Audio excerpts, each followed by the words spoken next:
Hey people, welcome back to Bricks with Tips. You're with myself, Tayo, co-founder of Bricks with Tips, which is founded with my wife, Antoinette. Now, we founded Bricks with Tips to help you guys better with your money, better with your finances, and better with building wealth as a whole. So let's get into today's video. Today's video is a little bit different, right? Typically, I make videos that are there to kind of like inspire you or educate you in a way that other people might not educate you, right? I guess that our channel is all about breaking it down in terms that would help you understand. This video is less about educating.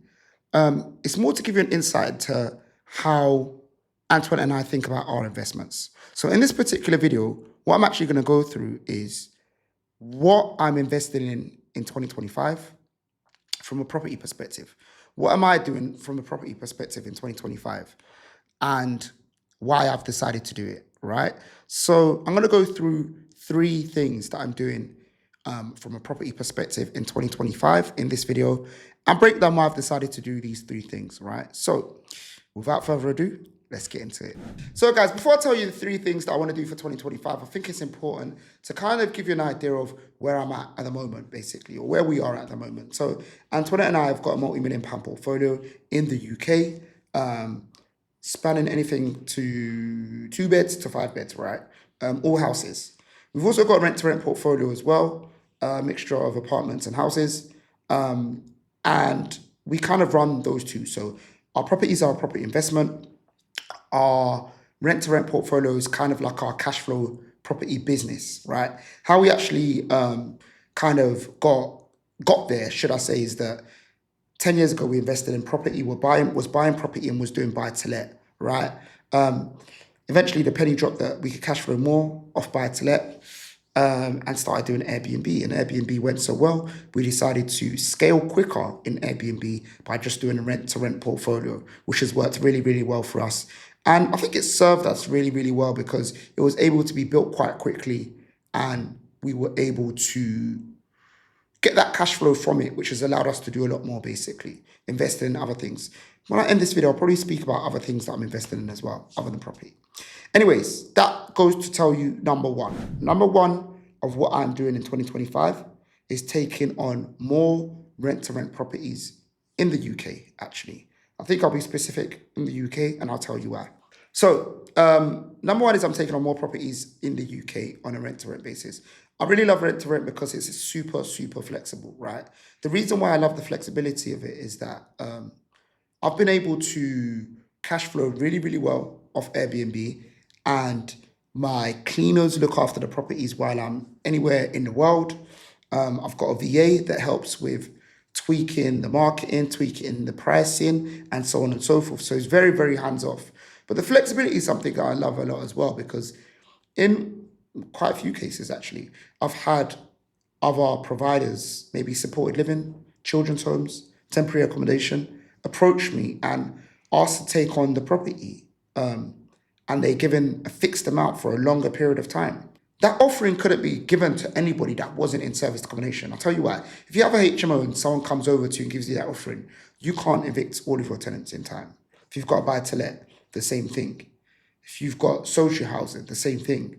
Because there's turnover in Airbnb, we can move the bookings elsewhere to facilitate something like that. And I have done it at this point in time. Like, as you see me here, my rent-to-rent portfolio has children's homes in it.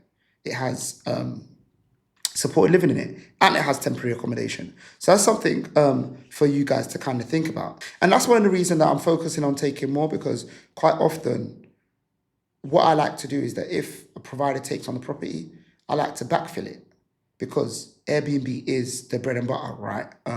As you can see, that's the one strategy that's consistent along my rent-to-rent portfolio and the properties that I own as well. Now, I mentioned Airbnbs in the UK is what I'm focusing on in 2025, or rent-to-rent in the UK specifically is what I'm focused on in 2025. And that's mainly because your ROI on rent-to-rent in the UK is just really, really good. It's good elsewhere as well, don't get me wrong, but it served me well in the UK, and I want to continue that for the rest of 2025. For a number of reasons, right? From a business perspective, I'd rather just scale rather than venture into new regions. Now, that's not because I think venturing into new regions is wrong. And this is why not everyone's answer should be the same.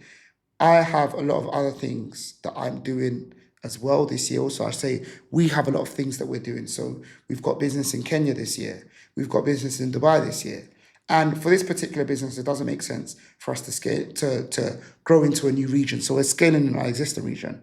And it works really well in the UK. Like when you think about it, we're not going to take on an Airbnb that isn't going to profit clean a minimum of 700 to 800 pounds a month, but it can be doing up to 1.5, right? And the capital that you need to set up a property like that is anything between about £5,000 and £6,000.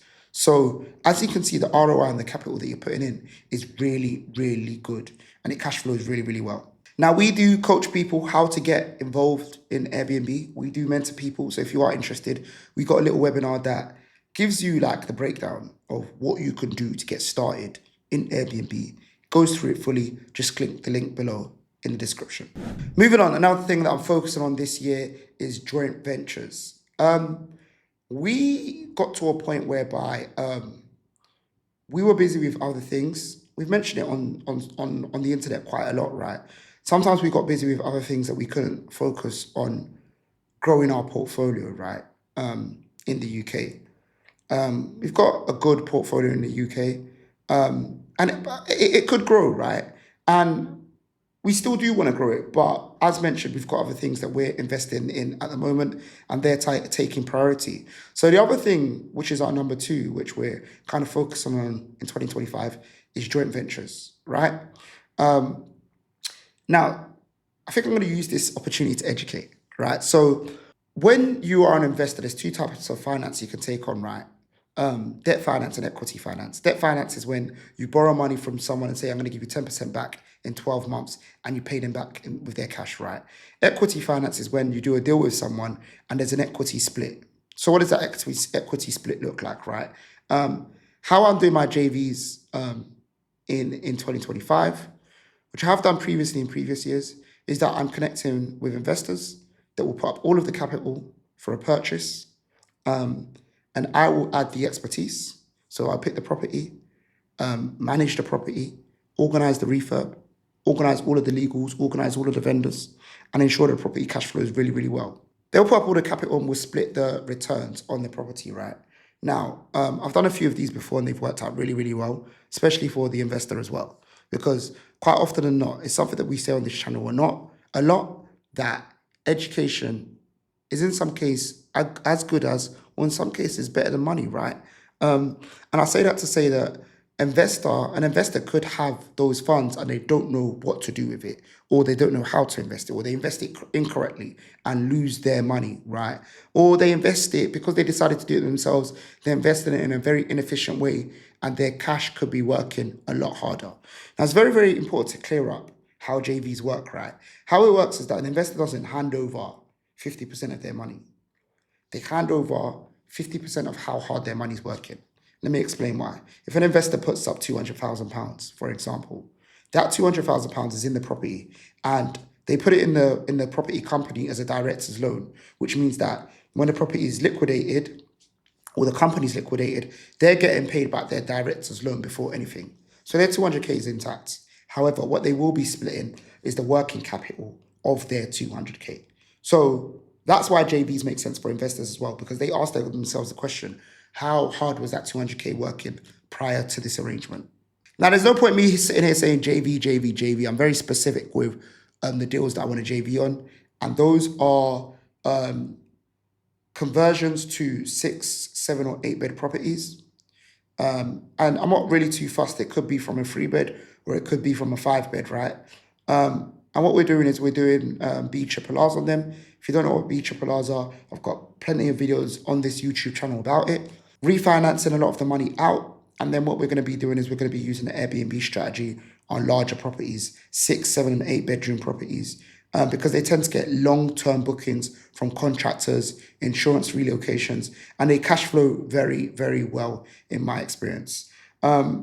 I'm invested heavily in the Northeast whilst doing this, but open to all areas as well. The final thing I'm doing is buying a property in the UAE. I'm going to be looking at buying an off-plan property in the UAE. Now, as you know, I've been spending a lot of time, or Antoinette and I and the whole family have been spending a lot of time in Dubai. And we're doing a lot of business here out here as well. But one thing that we're noticing is that Dubai is an aspirational city with a government that is very, very intentional about what they want to do. So I'm going to break down why and where I'm investing off plan in the UAE. I'm going to be invested in Dubai South, and there's a reason for this.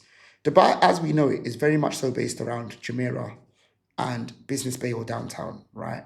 That's where the Burj is. That's where the beaches are, right? So the Burj, downtown and Business Bay, the beaches, Jumeirah, right? And a lot of where a city is focused around is about where the major airport is. And DXB was one of the most visited airports in 2024, right?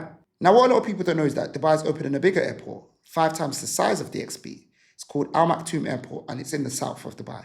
Not only are they opening that airport, they're closing down DXB, which is one of the busiest airports in the world in 2024. Now, to some of you, it sounds like madness. To me, it sounds like extreme ambition. They've already stated that as a result of that, a lot of Dubai will be moving to the south. So I'm going to be looking to take on an off-plan property or two in the south of Dubai where I'm going to benefit from forced appreciation, right? And it's funny because in the UK, we speak about forced appreciation through things like renovations, right? But remember, Dubai is a developing city. And when I'm talking about forced appreciation, I'm talking about the amount of government spending that's going to go into Dubai South and force the appreciation of these properties. There's really, really good appreciation of off-plan properties anywhere in Dubai. But when you add something like significant government spending behind it, you can only imagine what that's going to do. As you guys know, we assist people buying Dubai as well. So if that's something you're interested in, please just drop a comment below, or you can click the link below and we can assist you. So guys, this video has been a little bit different, more about just what we're getting up to, and hopefully you guys have enjoyed it. If you've enjoyed it, I'm not going to know unless you comment. So please let me know if you kind of like enjoy the transparency on our kind of goals for property in the UK and abroad for this year. And as you know, we are still doing other things like investing in Kenya, hopefully opening a club this year, opening businesses in Dubai, and a few other things which we'd love to keep you in the loop on. So if you'd like to learn more, just comment below, let us know, and we'll see you in the next one. Peace.